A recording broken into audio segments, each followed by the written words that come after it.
Baik, sebelumnya, Assalamualaikum warahmatullahi wabarakatuh. Perkenalkan, saya Biblan Nur Arifin dengan NIM 2021 008197. Di sini saya akan menyampaikan materi tentang struktur modal untuk memenuhi tugas manajemen keuangan yang diampu oleh dosen Ibu Alfiatul Maulida.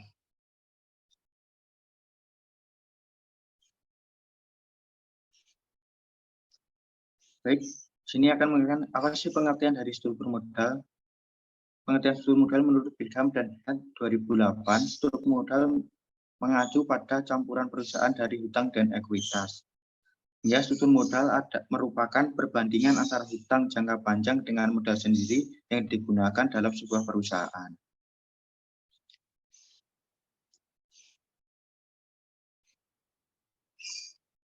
Adapun teori dalam struktur modal. Yang pertama yaitu teori trade-off, yang kedua teori biaya agensi, dan yang ketiga adalah teori backing order. Apa sih penjelasan dari teori tersebut?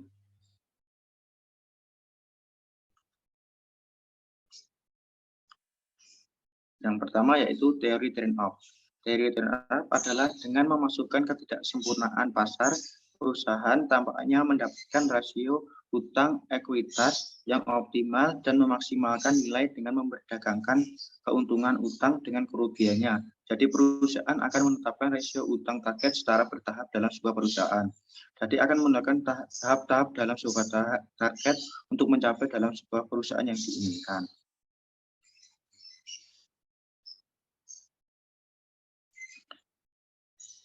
Dalam teori trade-off terdapat dua macam teori trade-off. Yang pertama yaitu teori trade-off statis.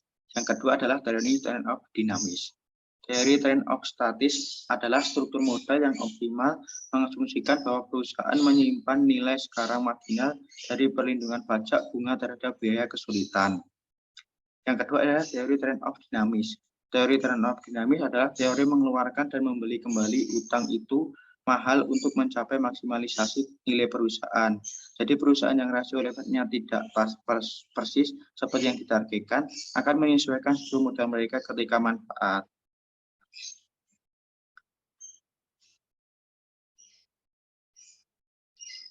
Teori yang kedua adalah teori biaya agensi. Teori biaya agensi adalah alasan yang baik untuk meningkatkan jumlah hutang dalam struktur modal mereka. Karena hutang memungkinkan manajer untuk mengikat janji mereka untuk membayar arus kas masa depan. Jadi, teori agensi adalah biaya untuk meningkatkan jumlah hutang struktur modal mereka dalam sebuah perusahaan untuk membayar arus kas masa depan. Jadi, untuk menggunakan jangka panjang.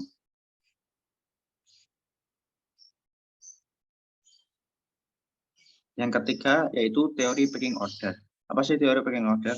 Teori mengklaim bahwa perusahaan meningkatkan modal dalam urutan berikut. Yang pertama adalah dana internal, hutang, dan ekuitas karena adanya informasi asimetris di antara pelaku pasar yang berbeda di pasar nyata.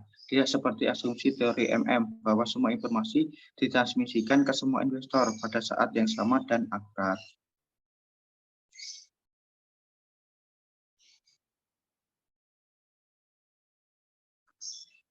Selanjutnya yaitu materi leverage keuangan dan struktur modal. Leverage keuangan adalah bagian dari aset perusahaan yang dibiayai dengan hutang bukan ekuitas. Leverage keuangan menguntungkan pemegang saham. Biasanya dalam dana yang dipinjam menghasilkan pengembalian melebihi biaya pinjaman.